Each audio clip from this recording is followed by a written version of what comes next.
In this video, I'm going to talk about enabling skills. What are enabling skills? As the name suggests, skills that enable the development of other skills. That is what enabling skill. For example, let's talk about the verbal section of the GMAT. You need to understand the concepts. Let's say the concept of inference, the concept of assumptions, right? You need to understand these concepts. Everybody knows that. Now, what does it take to understand these concepts? It takes, I believe, comprehension skills and reasoning skills. Okay, if you struggle at the level of these skills, that you don't have comprehension and reasoning skills, it doesn't matter how much you strive to understand the concepts, you're not going to really be able to get them. Of course, I'm talking in terms of black and white. It's not that somebody doesn't have comprehension skills at all. Okay, so it's of course across the spectrum, but the point is, let's say if you have comprehension skills of, let's say, just 50 out of 100 level, then your understanding of the concepts generally cannot go beyond that.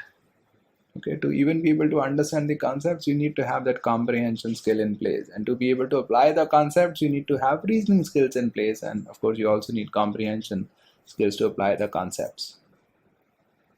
So these are enabling skills for understanding the concepts. Okay, a lot of test prep is about just understanding the concepts. It's not about this enabling skills, which is comprehension and reasoning, how to build that. There is essentially no analysis around these enabling skills. So if somebody falters at the comprehension level or at the reasoning level, there is no easy way out. You may just keep revising the concepts again and again, but that's not going to help you. So these are enabling skills for understanding the concepts. But let's say I don't have these skills, so I want to build these skills. Now to even build these skills, I need to have even more foundational skills in place, which I call enabling skills, even for these skills. So what are the enabling skills for building comprehension and reasoning skills? Those enabling skills are your focus. If you have focus, then you can build comprehension and reasoning skills. If you have discipline, if you have organization, then you can build comprehension and reasoning skills. So these are even more foundational skills I'm talking about now. Organization, discipline, focus, right? Of course, if you don't have these in place, it's going to be extremely difficult to build comprehension and reasoning skills. But if you really sincerely want to build comprehension and reasoning skills, then you may have to first build your ability to focus, your ability to be disciplined. Okay, and the more foundational the skills are, the longer it takes to build those skills. But the point is to be aware that this is the level of problem. Right? If you're not even aware, then you may just try to solve the problem at the concept level or at the comprehension level, but the problem may lie at the focus level. Now let's say if you don't have focus or discipline or organization, then are there enabling skills for these also? Yes, I think the more foundational skill is self-belief. Okay, and if you think about it, if this self-belief is not there, if you're constantly into self-doubting,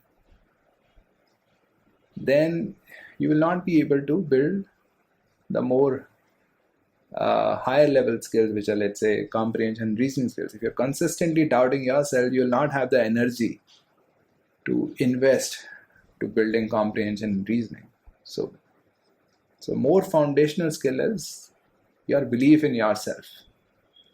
If you believe in yourself, then you can gather the focus, gather the discipline to eventually build those higher skills. But if you're consistently filled with self-doubt, then it's going to be extremely hard or almost impossible to build comprehension, reasoning skills, or to even build focus skills or discipline skills. Okay, so if your problem lies at the level of self-belief, then you first need to address that. Now, what does it take to address the problem of self-belief? I think the enabling skill to even build self-belief is simply self-love. If I love myself enough then I can say to myself that, okay, I choose to believe in myself. I don't need reasons, because as soon as you start looking for reasons, then you'll have a lot of reasons to doubt yourself also. But if you just love yourself, then you can say that I decide to believe in myself. Doesn't matter how much failure I encounter, doesn't matter what others think of me. I choose to believe in myself because I love myself. I accept myself. And if you choose to believe in yourself, then you have the requisite skill in place to build, let's say, a skill of focus, skill of discipline. And if you have these skills, then you can choose to build skills of comprehension and reasoning. And once you have those, then you can be ready to build the skills of understanding the concepts. So these are, I think, various levels of enabling skills. So you need to identify, first of all, where your problem lies, and then try to create a solution to address whatever your problem is.